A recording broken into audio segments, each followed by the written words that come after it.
former member of parliament charged for murder, Paralegal Gunned down in St. Andrew, while Premier League heat up this weekend. This is Undiluted News. Mikey Bones reporting.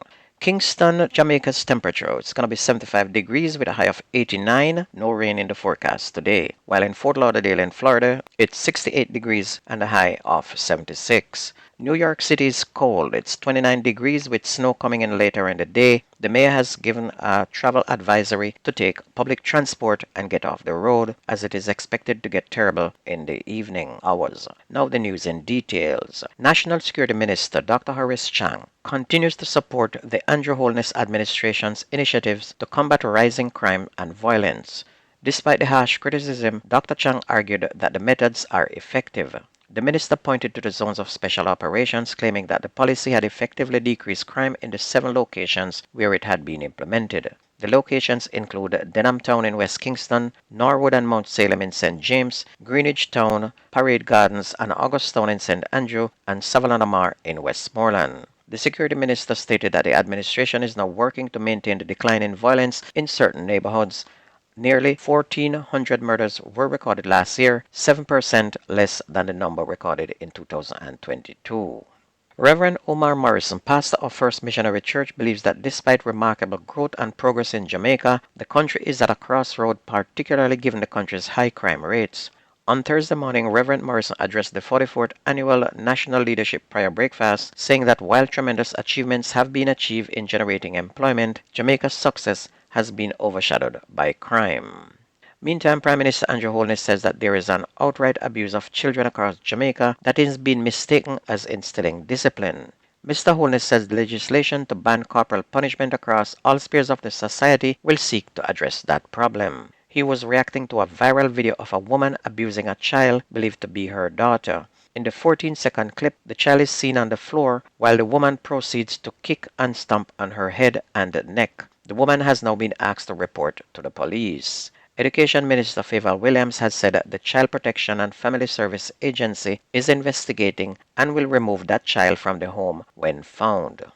A policeman who was allegedly caught with marijuana and weapons on the ground of the Montego Bay Police Station was fined $27,000 when he appeared in the St. James Parish Court on Wednesday. Constable Rashim Simit pleaded guilty to possession of and dealing in ganja, as well as 3 counts of possessing an offensive weapon. Simit's lawyer Henry McCurdy stated in his mitigation plea that his client was of good character and had an unblemished record prior to the incident. The allegations are that Simit's vehicle was searched and a sum of money was removed from both the vehicle and his person. A knapsack on the front passenger seat of the vehicle was also searched, and it was discovered to contain 17 parcels with green vegetable matter resembling ganja and weighing 1 pound 7 ounces.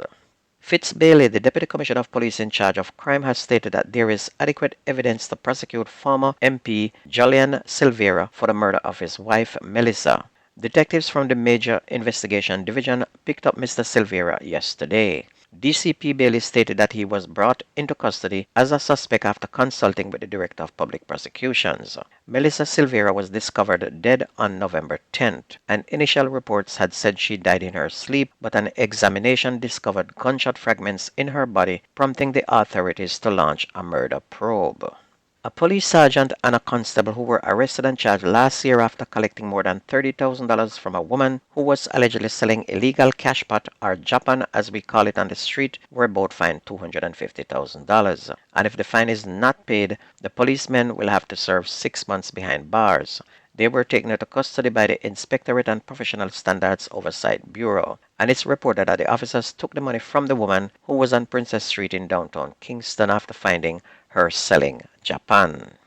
Detectives of the Criminal Investigation Branch attached to the St. Andrew North Police Division are searching for clues which could lead them to suspects involved in yesterday morning's contract-style killing of Sandra Risden on Washington Boulevard, and this victim was employed to the law firm Nunez, Schofield, DeLeon and Company. The 63-year-old paralegal was shot dead about 7 o'clock while in traffic in the vicinity of Aldine Drive by 2 men on a motorcycle. The men were challenged by a policeman, leading to an exchange of gunfire along the busy thoroughfare, but the hoodlums managed to escape in the peak hour traffic. Deputy Commissioner of Police in charge of crime Fitz Bailey said that the police are exploring several theories which may have led to this woman's killing.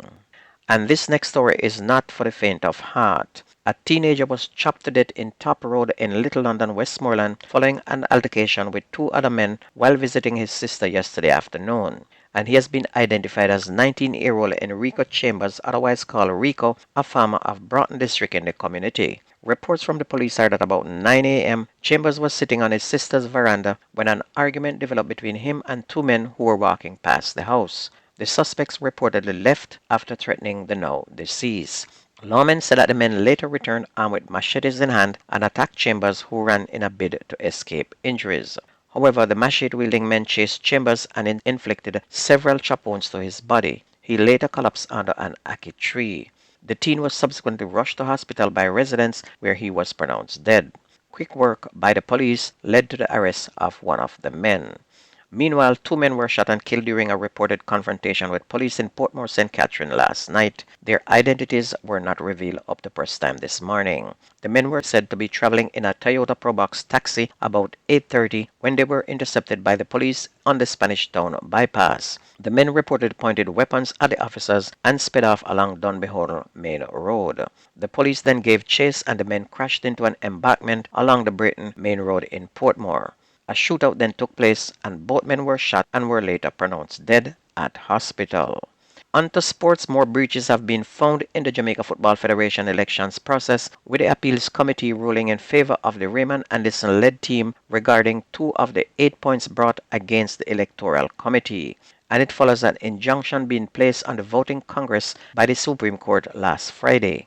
The ruling could see the admissions of the Referees Association and the Jamaica Intercollegiate Sports Association being allowed to vote. And according to the appeals committee, both entities should have been given a transitional period to get their affairs in order. CONCACAF and FIFA will now contact the JFF in the coming days to discuss the situation and then agree on a roadmap in line with the FIFA statutes and good governance principles. And at the moment, there is no date known when the JFF elections will be held. The court had granted a 20-day injunction, but the process could be delayed a while longer. On to Premier League. Premier League should be interesting this weekend to see if Cavaliers will maintain the lead, as they're now leading Mount Pleasant by only 1 point and leading the third place team Portmore by only 2.